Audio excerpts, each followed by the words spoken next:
I'm Rebecca, and I'm 32. My brother's new wife handed me a name tag at the wedding reception that read, "The Charity Case."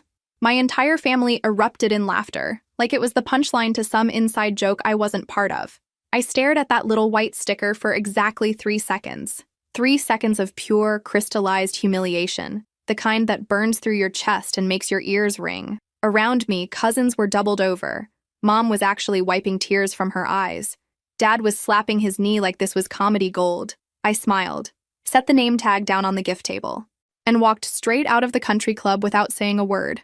But here's the thing about being the family disappointment, sometimes you get the last laugh. I pulled out my phone in the parking lot and made one call. One very important call to my lawyer. Where are you watching from today? Drop your location in the comments below and hit that like and subscribe button if you've ever felt completely humiliated by your own family. You'll definitely want to stick around for what happened next.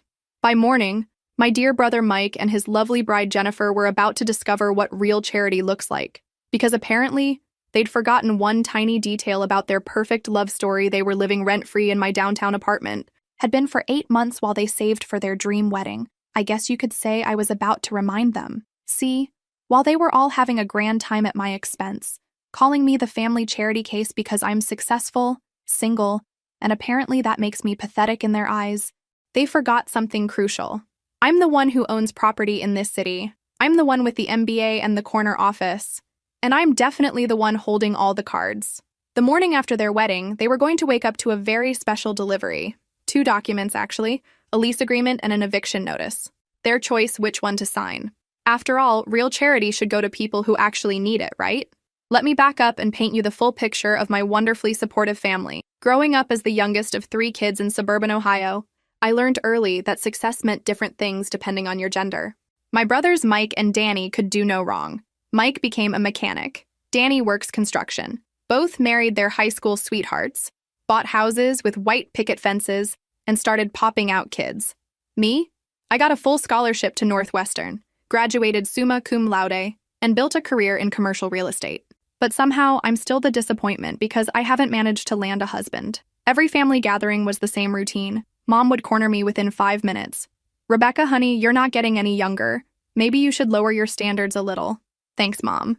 Really feeling the love. Dad was more subtle, but just as brutal. "Career's great, sweetheart, but when are you going to focus on what really matters?"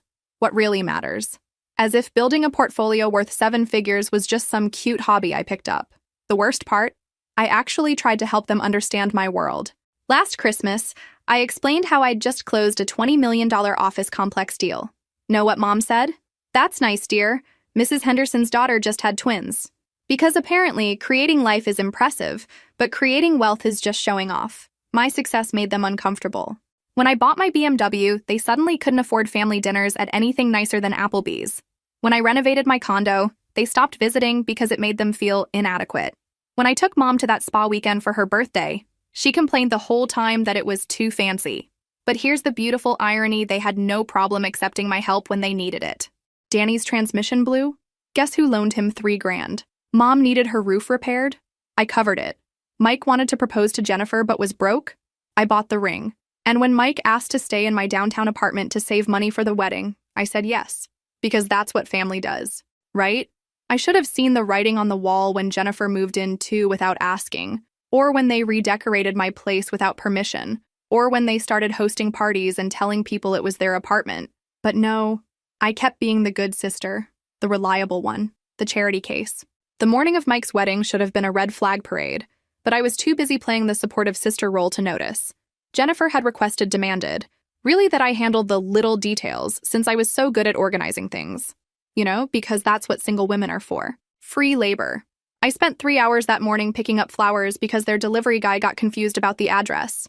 Jennifer's fault, actually, since she'd given him my apartment as the drop-off point without telling me. But somehow this became my emergency to solve. Then there was the cake crisis. The bakery called at 7 a.m. because Jennifer had changed the flavor 3 times and never confirmed the final order. Guess who got to drive across town to sort that out? If you guessed the family charity case, you'd be correct. By the time I got to the venue, the wedding party was in full meltdown mode. Jennifer's maid of honor had food poisoning, the photographer was stuck in traffic, and the officiant was running late because he'd mixed up the time. But don't worry, Rebecca to the rescue again. I coordinated with the photographer's assistant, rearranged the schedule, and even helped Jennifer get into her dress because her backup maid of honor had never worked a corset before. Did anyone thank me? Of course not. I was just doing what the spinster aunt does, making herself useful so people tolerate her presence. The ceremony itself was beautiful, I'll give them that. Mike looked genuinely happy, and Jennifer was radiant. For about 30 minutes, I felt that warm glow you get when family moments work out perfectly. My baby brother was starting his happily ever after. Then came the reception. Have you ever experienced that moment when you realize how your family really sees you? Drop a comment below if you've ever felt like the family disappointment despite being the most successful one in the room. The name tags should have been my first clue. Everyone else had proper ones.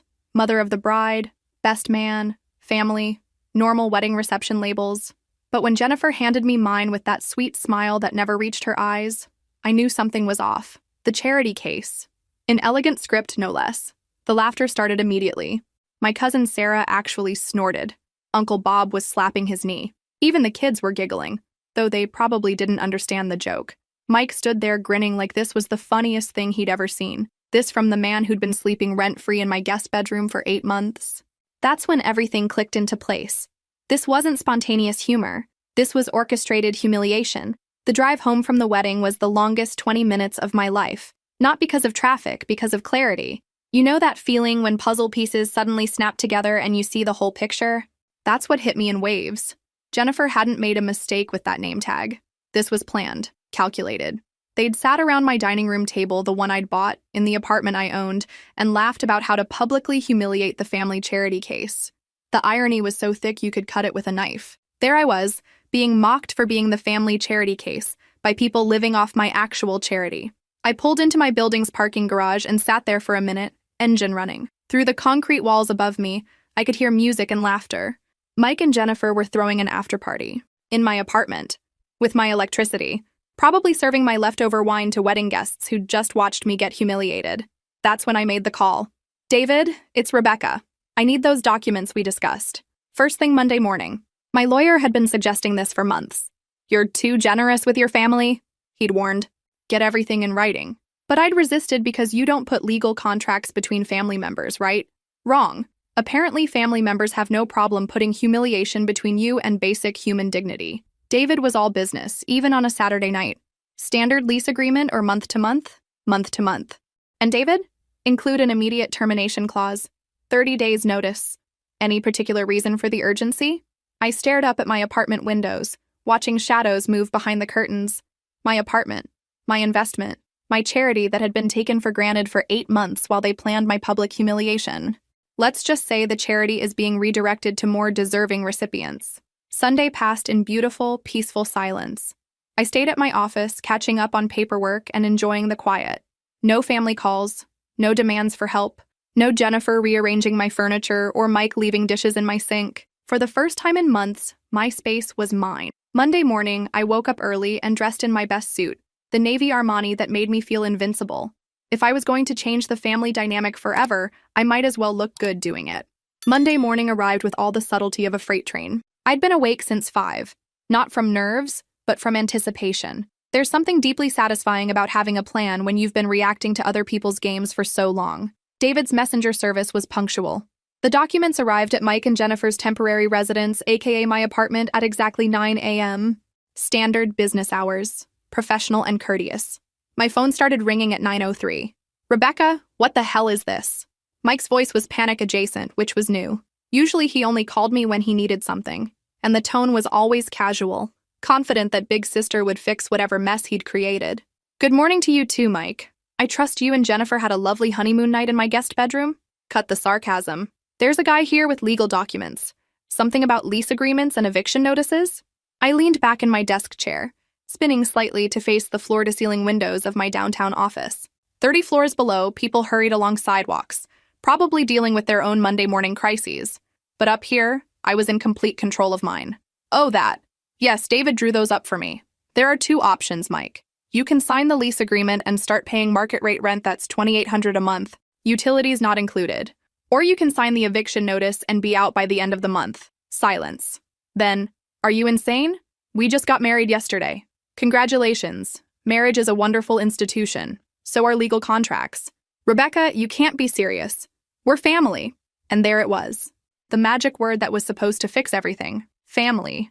The same word that had been conspicuously absent when they were designing humiliating name tags for me. You're absolutely right, Mike. We are family. Which makes your wife's little joke at the reception even more special, don't you think? More silence. Then Jennifer's voice in the background, sharp and panicked. What's she saying? What does she want? Actually, I continued, my voice staying level and professional, I've been thinking about that name tag all weekend. The charity case. Very clever, creative. It really captured something important. Look, Becca, Jennifer didn't mean anything by it. She was just trying to be funny. Oh, she was hilarious. The whole family thought so. Mom was crying from laughing so hard. Dad nearly fell off his chair. Uncle Bob is probably still chuckling about it. I could hear frantic whispering in the background. The thing is, Mike, it made me realize something important about charity. Real charity should be documented, transparent, official. Don't you agree? What do you mean? I mean that if I'm going to be the family charity case, we should make it official. Contracts, rental agreements, proper documentation. That way everyone knows exactly where they stand. The silence on the other end of the phone stretched so long I wondered if the call had dropped. Then I heard Jennifer's voice, shrill and indignant. She can't do this. We just got married. This is our home. Their home. I had to admire the audacity. Mike, are you still there? I asked pleasantly. Yeah, I'm here. Look, Becca, can we just talk about this? Come over and we'll work something out. Actually, I think the messenger has explained everything quite clearly. 2 documents, your choice. Though I should mention that David included a clause about property damage and unauthorized modifications.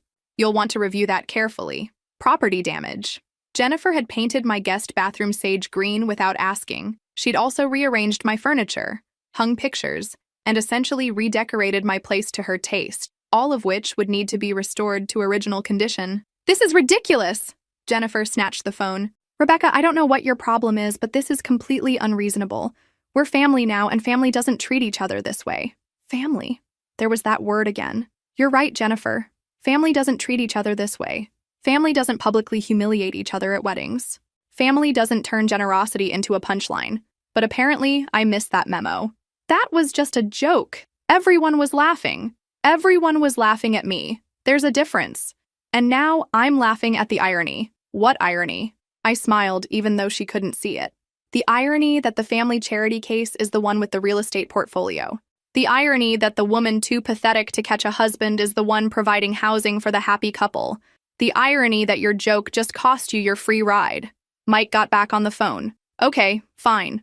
We get it. You're mad. But can't we work something out? I'm between jobs right now, and with the wedding expenses, between jobs. Mike had quit his position at the garage 3 months ago because he didn't like his new supervisor. He'd been in no hurry to find replacement employment because he was living rent-free and Jennifer was working part-time at a boutique. That's exactly why David included both options, Mike. If you can afford market rate rent, sign the lease. If not, the eviction notice gives you 30 days to find alternative arrangements. 30 days? Do you know how hard it is to find an apartment in 30 days? Actually, yes, I do. I'm in real estate, remember? The career you all think is so meaningless compared to what really matters. What do you think will happen next? Will Mike and Jennifer swallow their pride and pay rent? Or will they try to manipulate the family into turning against me? Drop your predictions in the comments below. The call ended with more sputtering protests and threats to call our parents. I wasn't worried. Mom and Dad could lecture me all they wanted about family loyalty and forgiveness. But they couldn't change the fact that I owned the property and had every legal right to charge rent or evict non-paying tenants. I spent the rest of Monday in meetings, but my phone buzzed constantly with texts from various family members. The news was spreading fast. By noon, everyone knew that mean old Rebecca was throwing the newlyweds out on the street. By 5 p.m., I had 12 missed calls and 43 unread messages.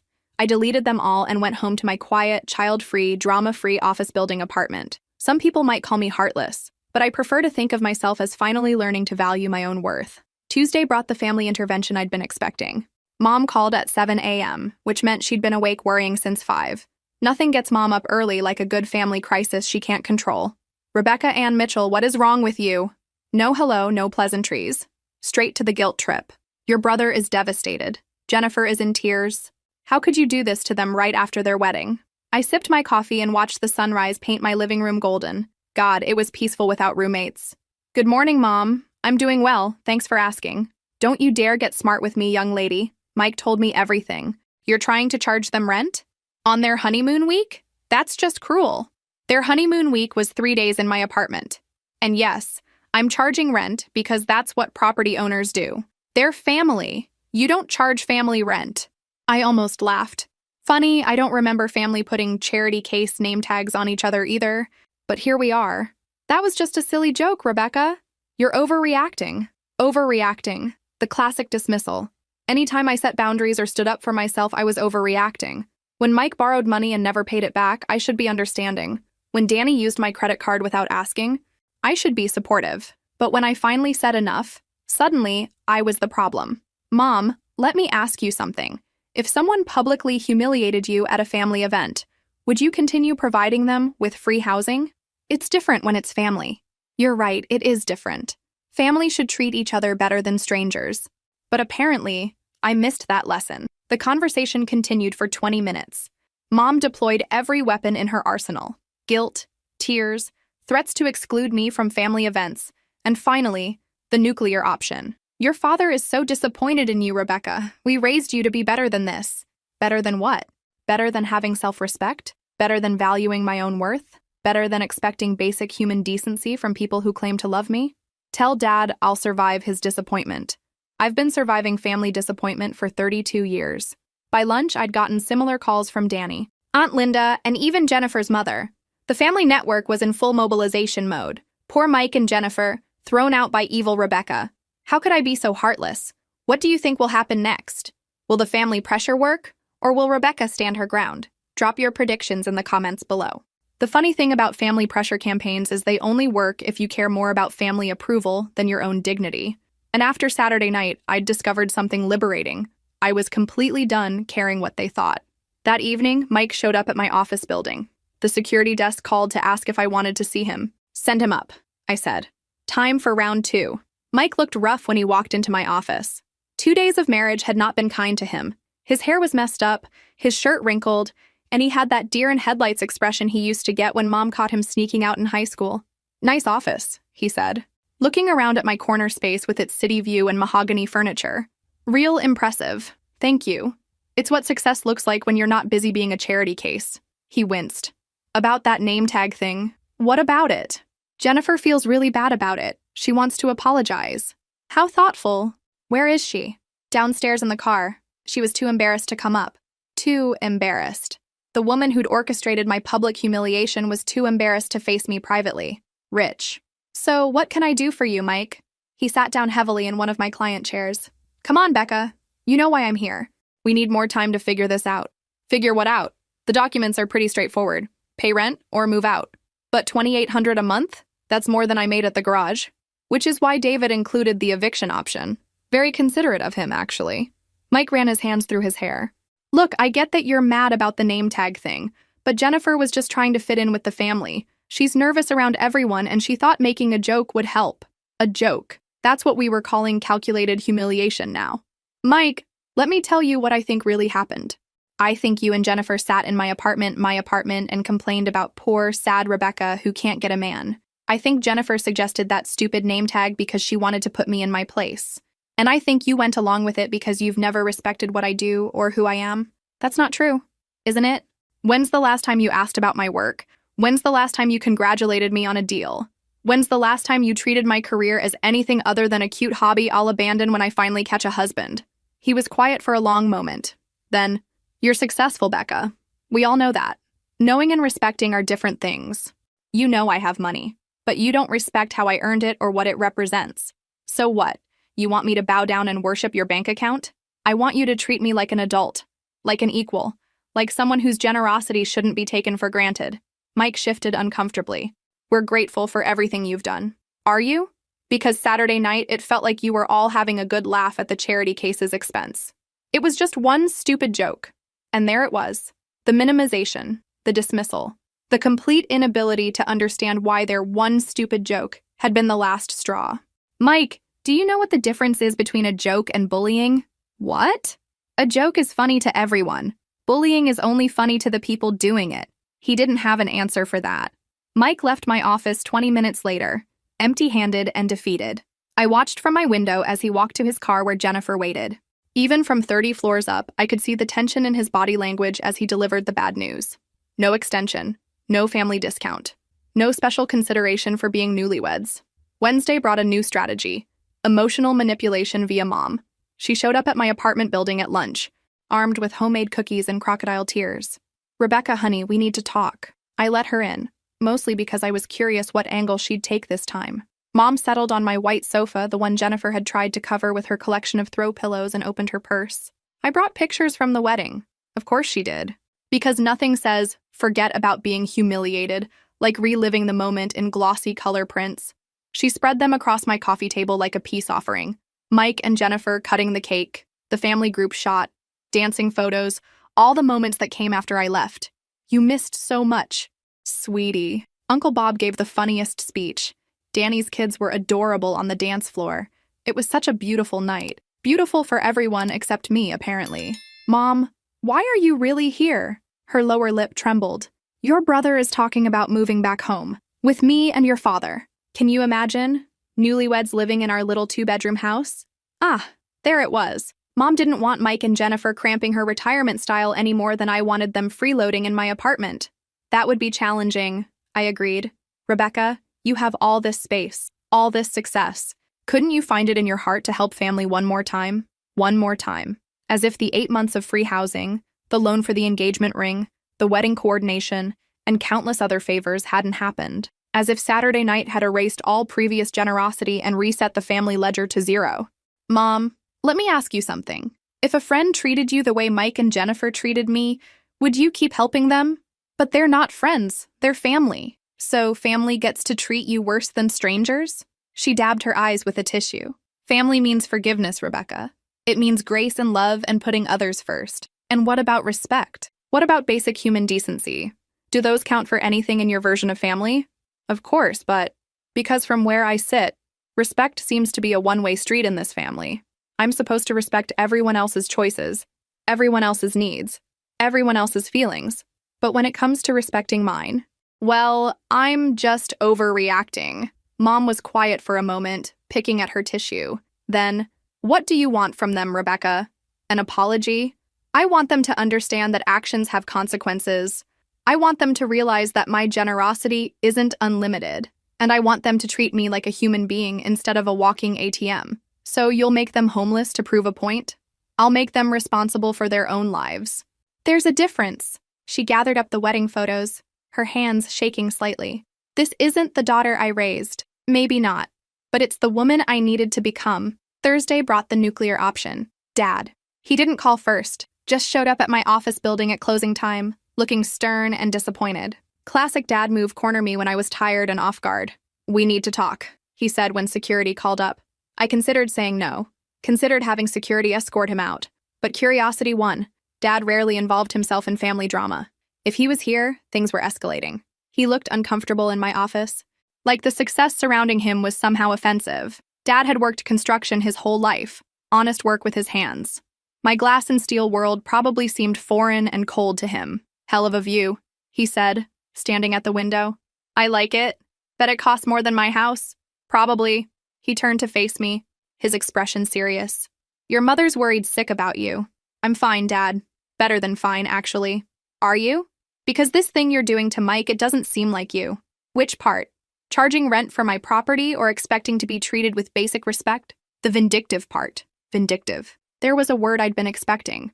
Any woman who stood up for herself was vindictive. Any woman who set boundaries was a bitch.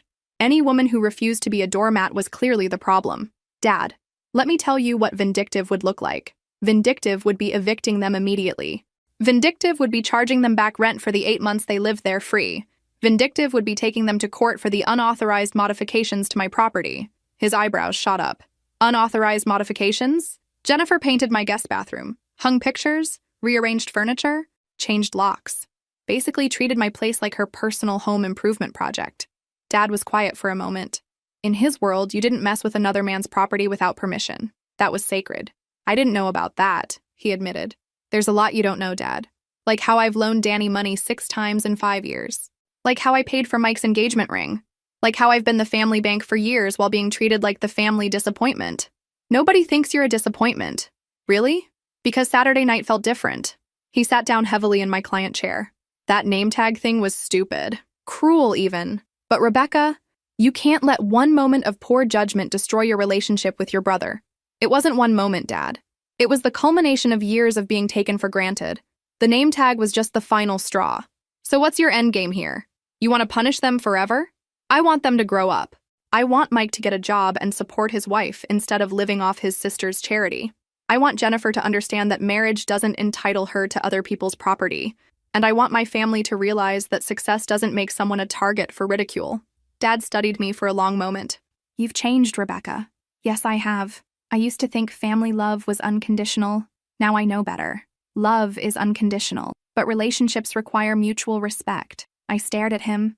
Did you just agree with me? A ghost of a smile crossed his face. Don't let it go to your head. We sat in comfortable silence for a moment. Then Dad asked the question I'd been dreading. What if they can't afford the rent? Then they'll figure something else out, just like every other adult in America. He nodded slowly. Your mother won't like this. Mom's had 32 years to see me as more than the daughter who can't catch a husband. I'm done waiting for her approval. As Dad left, he paused at the door. For what it's worth, I'm proud of what you've built here. It was the first time he'd ever said that. Friday brought the revelation that changed everything. I was packing up to leave the office when my phone buzzed with a text from my neighbor, Mrs. Chen. She lived across the hall from my apartment and had a clear view of the comings and goings. Rebecca, dear, I thought you should know there are moving trucks at your building. Multiple trips. They're taking quite a lot of furniture. My blood went cold. I called her immediately. Mrs. Chen, what kind of furniture? Well, let me see. They took that lovely leather sectional from your living room, and the dining set. Oh, and several boxes of what looked like artwork and decorative items. They were stealing from me. Mike and Jennifer weren't just refusing to pay rent, they were looting my apartment on their way out. I broke every speed limit getting to my building. The moving truck was still there, being loaded with my 60-inch television. Stop! I called out to the movers. That's my property. The moving supervisor, a burly guy with a clipboard, looked confused. Lady, we got a signed authorization right here. Mike and Jennifer Mitchell hired us to move their stuff. Their stuff? That's my TV. Mike appeared in the building doorway, looking guilty as hell. Becca, I can explain. Explain what? Explain why you're stealing my furniture? We're not stealing. We bought some of this stuff. With what money? You've been unemployed for 3 months. Jennifer emerged behind him, her arms full of my throw pillows. These were gifts. I picked them out. With my credit card. In my apartment. The movers had stopped loading, sensing trouble. The supervisor approached me. Ma'am, if there's a dispute about ownership, we can't complete this move without proof of purchase or a police verification. Call the police, I said immediately. Mike's face went white. Rebecca, come on, don't do this. Don't do what? Don't report theft? Don't protect my own property? We'll bring it back. We just needed some furniture for Mom and Dad's place. And there it was. The truth finally came out. They weren't just refusing to pay rent, they were stealing my belongings to furnish their next free living situation. How much? I asked quietly. How much of my stuff were you planning to take? Mike and Jennifer exchanged glances. Jennifer's defiance crumbled first. Just the basics, she whispered. We didn't think you'd miss it. Didn't think I'd miss my own furniture. The audacity was breathtaking. The police arrived 20 minutes later. I showed them my lease agreement, my homeowner's insurance policy, and receipts for the major items. Mike and Jennifer couldn't produce proof of purchase for anything. Ma'am, the officer said to me, do you want to press charges? I looked at my brother, standing there in handcuffs with his new wife crying beside him. This was the moment of truth, the moment that would define our relationship forever. Yes, I said, I want to press charges. Because sometimes, family or not, you have to draw the line. 6 months later, I'm sitting in my peaceful apartment, watching the sunset paint the city golden. Mike and Jennifer pled guilty to attempted theft and got probation plus community service. They also had to pay restitution for the moving truck and police response. They moved in with Mom and Dad, just as predicted. Last I heard, the arrangement was going about as well as you'd expect. 3 adults and a couple trying to play house in a 2-bedroom ranch. Mom calls occasionally with updates, usually complaints disguised as concern. The family dynamic shifted permanently after the arrest. Some relatives sided with me, finally understanding that there's a difference between family support and family exploitation. Others blamed me for tearing the family apart by refusing to be a perpetual doormat. I'm okay with that division. Turns out, when you stop trying to please everyone, you discover who actually respects you. Mike got a job at another garage, finally. Jennifer works full-time at a department store. They're learning what the rest of us figured out years ago, that adult life requires adult responsibility. Danny surprised me by calling to apologize for all the money he'd borrowed and never repaid. He's been sending me $50 a month, chipping away at the debt. It's not much, but it's acknowledgement. Progress. Dad and I have developed an unexpected relationship. He stops by the office sometimes, just to chat. He's proud of what I've built, and he's not afraid to say it anymore. Turns out, he'd been concerned about my family becoming too dependent on me for years, but he'd never known how to address it. Mom is still mom. She's convinced this is all a phase I'll outgrow when I come to my senses and remember what family means. But her definition of family and mine are permanently different now. I've learned that real family, the kind worth having, doesn't keep score. They don't take without giving. They don't mock your success or minimize your worth. They celebrate your achievements and respect your boundaries. The people who couldn't do that were never really family anyway. They were just people who shared my DNA and expected special treatment because of it. My apartment is peaceful now. I've redecorated, bought new furniture, changed the locks. Sometimes I host dinner parties for my real friends, the ones who celebrate my success instead of resenting it. I still buy lottery tickets every week, not because I need the money, but because I like the dreams they represent, the possibility of something even better, the hope for unexpected joy. But I don't need to win the lottery to feel lucky anymore. I already have everything that matters: self-respect, genuine friends, and the knowledge that I'm worth more than other people's approval. If this story resonated with you, make sure to like and subscribe for more stories about finding your worth and setting boundaries. Sometimes the hardest person to stand up to is family, but sometimes that's exactly when it matters most. The charity case label turned out to be wrong anyway. Real charity is about giving freely to those who need help and appreciate it. What my family wanted wasn't charity, it was enablement, and I'm officially out of that business.